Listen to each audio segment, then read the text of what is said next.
Hey everyone, Architect here to explain our trials, tribulations, and adventures in designing and building and living in two tiny houses. We're going to be talking about our construction and the design.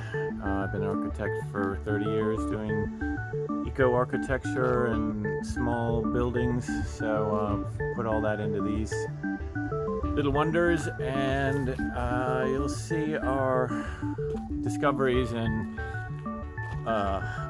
revelations when it comes to living off-grid in a tiny home. So we'll be doing stuff on solar panels, trailers, orientation, design, proportions, sacred geometries, construction materials, insulation, structural integrity, rainwater systems, and just about anything else I can think of. So thanks for joining us. Hope this helps you in your own tiny home, self-sufficient quest for happiness journeys, and see you later.